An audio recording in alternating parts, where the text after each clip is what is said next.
सुञातल शख़्सियत हुई माई खैरा। उन जा छो ॿिनि जायुनि ते जनाज़े निमाज़ पढ़ाई वई ऐं उन खां अलावा उन जे जनाज़े निमाज़ में कहिड़ा कहिड़ा सियासी समाजी ऐं शहर जा माण्हू गॾु थिया ऐं उन जूं 2 जनाज़े निमाज़ छो थिया ऐं कहिड़ी ॻाल्हि थी, तफ़सीली वीडियो में ॻाल्हि कंदासीं। वीडियो किथां सुठो लॻे लाइक ऐं शेयर कयो, चैनल खे सब्सक्राइब करे सुठो कमेंट ॾेई पंहिंजी राय जो इज़हार लाज़मी ॾींदा। दोस्तों, तव्हांखे ख़बर आहे पा शबीरा चन्ना जी एक्सीडेंट थी हुई तक़रीबन काज़ी अहमद लॻ शुगर मिल जे भरिसां, जंहिंमें तमामु घणा धक लॻा हुआ जेको आहे सो माई खैरा खे, मैडम खैरा खे। उन खां पोइ इस्पताल में दाख़िल कयो वियो। उनखे चंद ॾींहं इस्पताल में बि हुई, लेकिन ज़ख़्मनि जा ताव न सहंदे उहा हिन फ़ानी दुनिया मां लाॾाणो करे वई। दोस्तों, कराची गुलशन हदीद में जेको आहे सो खैरा जो उते जनाज़े निमाज़ पढ़ियो वियो उते बि। ऐं उन खां अलावा जॾहिं मड़ अबाणे ॻोठ में आंदो वियो माई खैरा जो, त उते वरी ॿीहर जेको आहे सो माण्हू हज़ारनि जे तादाद में गॾु थी विया। छाजे करे जो मासी खैरा जेका आहे उहा ॼातल सुञातल हिकु शख़्सियत हुई ऐं सिंध में उन जो वॾो हिकिड़ो नालो हुयो। दोस्तों, पोइ इन जे करे ओस पास तर जा माण्हू सभई गॾु थी विया ॻोठ में बि।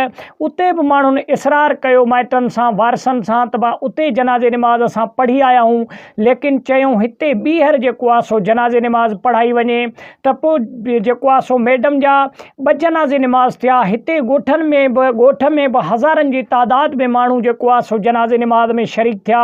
ऐं उते गुलशन हदीद में बि उते बि जेको आहे सो हज़ारनि जे तादाद में माण्हू जेको आहे सो जनाज़े निमाज़ में शरीक थिया। दोस्तों, अचूं था मेन मुद्दे जी तरफ़, त जनाज़े निमाज़ में सियासी समाजी कहिड़ा माण्हू गॾु थिया। दोस्तों, माई खैरा अहिड़ी अदाकार हुई फिल्म दुनिया में ऐं ड्रामनि जी इंडस्ट्रीअ में, जंहिंजो नालो अगरि जे ड्रामनि मां कढियो वञे त उहा बेमानी थी वञे ऐं मज़ो ऐं भंग सॼो ख़तमु थी थो वञे ड्रामनि मां। हिन वक़्तु बि तव्हां सिंधी ड्रामा ॾिसो, माई खैरा हिननि ड्रामनि में कोन्हे, उहो मज़ो कोन्हे, उहो रौनक कोन्हे। छाजे करे जो मासी खैरा हिकु रियल अदाकार हुई ऐं मासी खैरा जा जेके बि रोल ऐं जेके बि सीन तव्हां ॾिसंदो ड्रामनि में, उहे रियल लॻंदा हुआ ऐं इंतिहाई बहितरीनु हुआ। दोस्तों, सिंध जा सियासी समाजी ड्रामनि जा अदाकार गुलूकार सभई जेको आहे सो मैडम जे जनाज़े निमाज़ में शरीक थिया, मासी खैरा जे जनाज़े निमाज़ में, ऐं हज़ारनि जी तादाद में जनाज़े निमाज़ पढ़ी वई। दोस्तों,